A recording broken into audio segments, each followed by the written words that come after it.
1월 26일 말씀 묵상을 시작하겠습니다. 오늘 말씀은 예레미야 1장 1절부터 10절까지의 말씀입니다. 오늘부터 예레미야서가 시작됩니다. 예레미야서의 이 시간적인 배경은 남유다 말기와 그 이후입니다. 또한 남유다의 이 멸망의 시기가 급박하게 다가오는 이런 암울한 시대적인 상황을 배경으로 하고 있습니다. 하나님께서는 이 예레미야를 통해서 심판을 선포하게 하셨습니다. 또한 동시에 새로운 구원의 소망을 전파하도록 하셨습니다. 예레미야서는 선지자 예레미야의 눈물로 기록한 성경입니다. 이 눈물의 메시지가 오늘부터 시작됩니다. 오늘 본문은 저자인 예레미야 선지자의 개인적인 출신 배경과 또 그가 전하는 메시지의 신적 기원, 그리고 활동할 당시의 시대적인 배경, 그리고 사역 기간 등을 말하고 있습니다. 말씀을 천천히 살펴보도록 하겠습니다. 1절입니다. 베냐민 땅 아나돗의 제사장들 중 hil기야의 아들 예레미야의 말이라. 예레미야의 원래 직분이 소개됩니다. 그는 제사장이었습니다.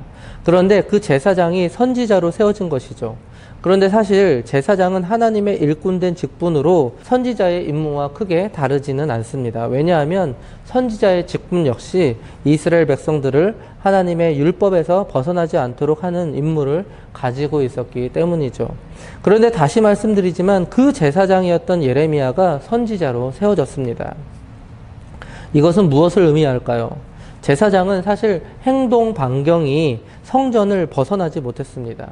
즉 그렇게 제한된 이 제사장의 활동만으로는 유다를 치유하기에는 불가능할 정도로 그 폐역의 정도가 심각했다는 뜻이었습니다.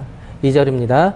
아몬의 아들 유다왕 요시야가 다스린 지 13년에 여호와의 말씀이 예레미야에게 임하였고 2절부터 4절까지는 예레미야가 선지자로서 소명을 받았던 시기를 언급해 줍니다. 가장 먼저 요시야 왕입니다. 이 요시야 왕 13년에 하나님의 말씀이 예레미야에게 임했습니다. 이때 예레미야는 대략 20세가량 되었을 것으로 추측하고 있습니다. 3절입니다. 요시야의 아들 유다의 왕 여호와킴 시대부터 요시야의 아들 유다의 왕 시드기야의 11년 말까지 곧 5월에 예루살렘이 사로잡혀 가기까지 임하니라. 그리고 이어서 예레미야의 선지자적 수행 기간이 언급됩니다. 예레미야는 요시야의 아들 이 유다의 왕 여호와킴 시대부터 요시야의 아들 유다의 왕 시드기야의 이 11년 말까지 선지자적 사명을 수행했습니다. 시드기야 11년은 남유다가 이 바벨론에 의해서 멸망한 해입니다. BC 586년이죠.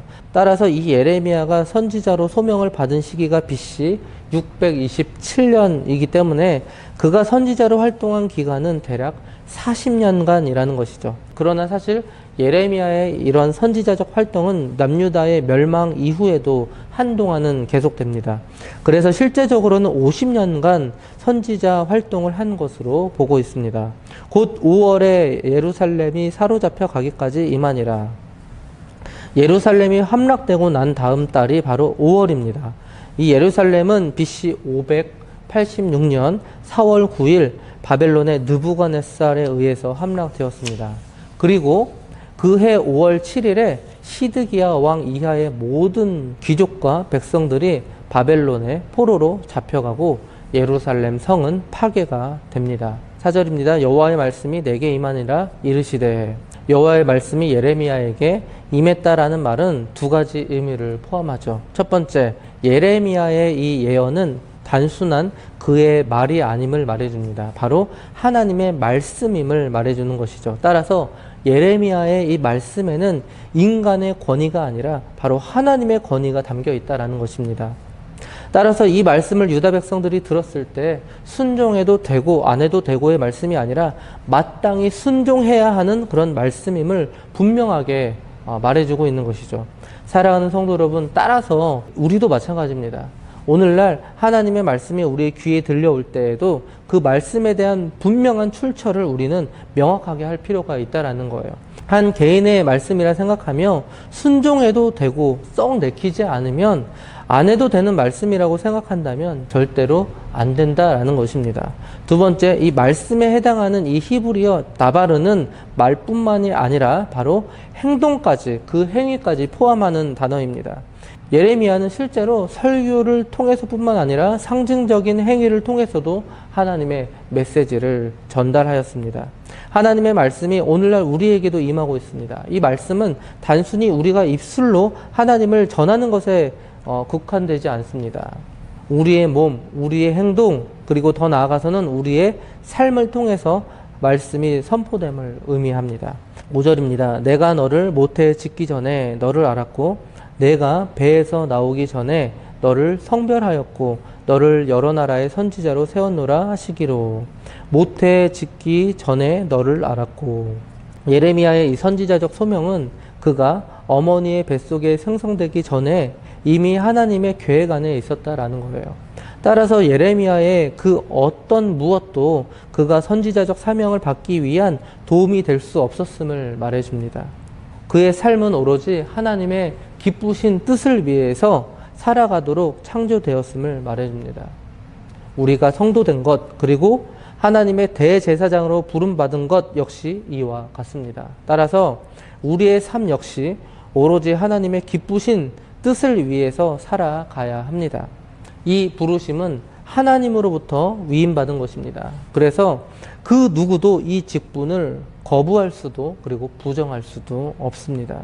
사랑하는 장자가족들, 우리는 모두 대제사장입니다. 우리 모두 선지자입니다.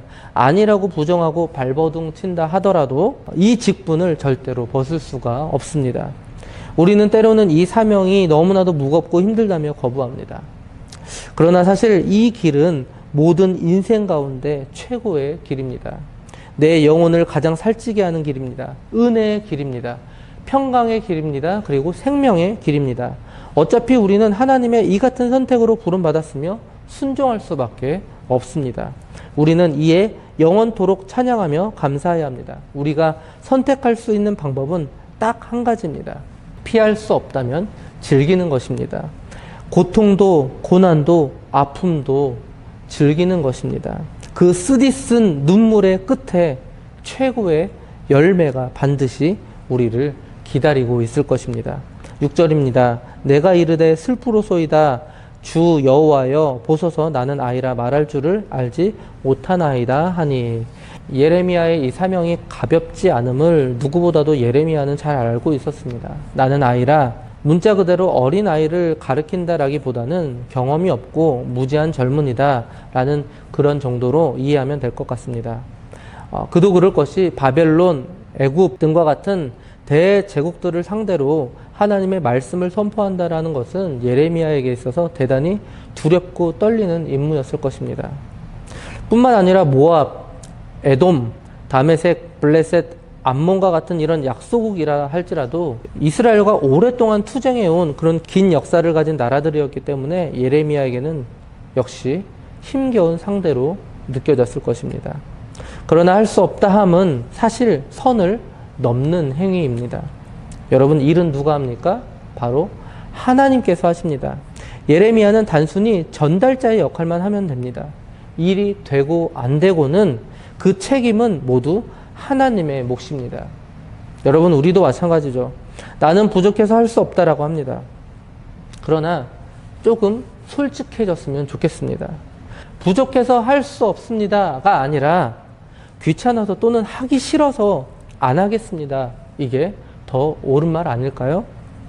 물론 정말 겸손해서 그렇게 말씀하시는 분도 계십니다. 그러나 많은 분들이 하나님의 사명을 쉽게 거부합니다. 정말 안타까운 순간이죠. 사역자로서 일을 할 때 가장 안타까운 순간이 바로 이때입니다. 하나님은 다른 사람들을 통해서 분명히 일하실 수 있습니다. 그분을 통해서 하나님이 일하심은 하나님에게 있어서 더 추가적인 혜택이 하나님께 주어짐을 뜻하는 것이 아닙니다. 오히려 그분에게 복이 된다라는 거예요. 거절한다면 하나님은 분명히 다른 분을 통해서 일하실 것입니다. 이처럼 하나님의 사명을 쉽게 땅에 내동댕이 치는 모습들이 우리에게 있지는 않습니까? 그런데 만약 정말 부족해서 할 수 없다라고 한다면 그 역시 겸손이 아니라 교만이라는 것이죠. 왜냐하면 하나님의 일은 누가 하십니까? 하나님께서 하시는 것입니다.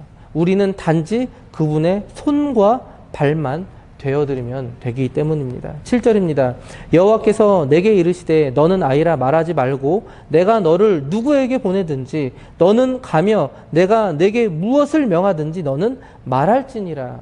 내가 내게 무엇을 명하든지 너는 말할지니라. 예레미야에게는 청중을 선택할 권한이 없었습니다. 그는 여호와께서 보내시는 곳이면 어디나 가서 누구를 막론하고 전해야 했습니다. 그리고 그는 단순히 하나님이 주시는 말씀을 전하기만 하면 되는 것입니다. 어떤 상황에서도 여호와의 말씀을 변형시키지 말고 그대로 전하기만 하면 되는 것입니다. 다시 말씀드립니다. 일이 되고 안 되고의 책임은 모두 하나님의 몫입니다. 그렇기 때문에 우리는 전도의 성패에 대한 두려움을 가질 필요가 없다라는 거예요. 그리고 이 실패에 대해서 이 책임을 다 우리 스스로에게 짊어질 필요가 없다라는 거예요. 잘 돼도 하나님의 뜻, 못 돼도 하나님의 뜻이다라는 것입니다. 하지만 말이 쉽지 그래도 이 일은 정말 쉽지 않은 길임에 분명합니다. 얼마나 많은 눈물을 흘리게 될지 예레미야는 그 아픔의 무게를 누구보다도 직감적으로 알 수 있었던 것 같습니다. 그러나 하나님께서 선택하셨다면 그에 대한 책임도 분명히 하나님께서 지십니다. 하나님께서는 그 어떤 기업보다 AS가 철저하신 분이십니다. 하나님은 예레미야를 책임지셨습니다. 끝까지 돌보실 것입니다. 뿐만 아니라 그 하나님께서 우리도 평생을 책임지실 것입니다. 8절입니다. 너는 그들 때문에 두려워하지 말라. 내가 너와 함께하여 너를 구원하리라. 나 여호와의 말이니라 하시고 내가 너와 함께하여 너를 구원하리라. 여호와께서 함께하시며 보호하시는 이상 예레미야는 그리고 오늘 우리는 그 어떤 것도 두려워할 필요가 없다라는 것입니다. 예레미야는 출애굽 이야기를 누구보다도 잘 알고 있었습니다. 그 하나님께서 자기 백성들을 어떻게 애굽에서 구해내셨는지를 또한 잘 알고 있었던 것이죠. 그런데 이스라엘 백성을 애굽에서 구원하셨던 그 하나님께서 예레미야를 구원하시겠다 말씀하십니다. 그리고 오늘 우리에게도 말씀하십니다. 두려워하지 말라. 내가 너와 함께하여 너를 구원하리라. 9절입니다. 여호와께서 그의 손을 내밀어 그 입에 대시며 여호와께서 내게 이르시되 보라 내가 내 말을 내 입에 두었노라. 여호와께서 예레미야의 입에 손을 대셨습니다. 아이라 말할 줄 모른다는 이 예레미야의 입에 하나님께서 직접 그의 말씀을 넣어주셨습니다. 보라 내가 내 말을 내 입에 두었노라. 이 말씀은 신명기 18장 18절의 말씀인데요. 제가 읽어드리도록 하겠습니다.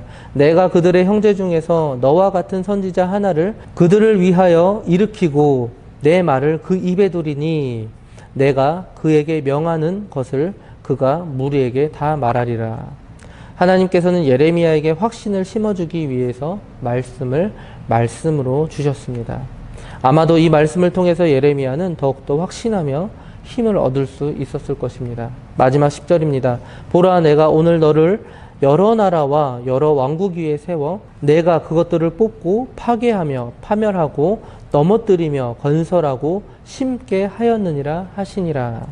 하나님의 심판에는 두 가지의 단어가 숨어 있습니다. 징계와 회복입니다. 하나님의 심판은 단순한 멸망이 아닙니다. 본절에는 6개의 동사가 있습니다. 4개는 파괴적인 측면을, 또한 2개는 건설적인 측면을 가지고 있습니다.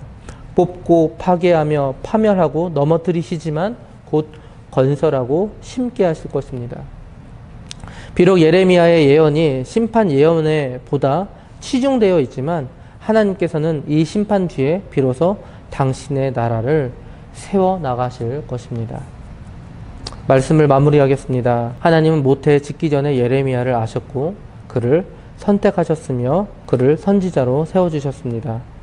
우리도 마찬가지입니다. 우리도 모태 짓기 전에 아시고 대제사장으로 사명자로 선택하셨습니다.